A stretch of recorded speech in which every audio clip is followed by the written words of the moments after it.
L'attaque aura duré un peu plus de 2 minutes. Peu avant 11 h ce matin, une voiture bloque soudainement ce fourgon pénitentiaire sur l'A154. Un commando en sort et fait feu. À l'intérieur, ce détenu dangereux, Mohamed Amra, 30 ans, un trafiquant de drogue. Il devait être transféré à la maison d'arrêt d'Évreux. C'est lui que l'on voit ici en basket blanche, extrait par ses complices.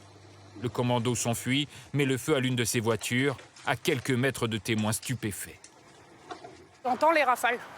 J'entends bah. Et du coup, j'ai refermé et puis après j'ai entendu ce mur et tout. Ouais, une bonne trentaine, je dirais. De quoi? Les coups de feu au départ. Oh, j'en sais plus rien. Ça fait railler loin. Ça s'est arrêté peut-être 1 minute ou 2 minutes. Une explosion, enfin quelque chose qui a explosé. Et puis 2 derniers coups de feu, puis après terminé. Dans l'opération, 2 agents de la pénitentiaire âgés de 52 et 34 ans sont abattus. 3 autres sont grièvement blessés. Un bilan très lourd rappelle ce soir la procureure de Paris.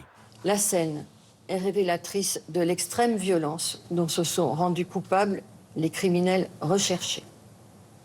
Et je le redis, la détermination des magistrats et des enquêteurs est et sera à la hauteur de ce déchaînement de violence. Après le péage, les malfaiteurs poursuivent leur route. Un de leurs véhicules est retrouvé à Ouetteville, à 20 km. Il a été incendié en pleine campagne. Un autre est découvert un peu plus loin. C'est une voie sans issue, là. Il y a un château d'eau au-dessus. Donc, à mon avis, ils sont arrivés, ils ont fait une marche arrière. Ça... Mohamed Amra est impliqué dans 13 affaires, notamment pour vol, violence et séquestration ayant entraîné la mort.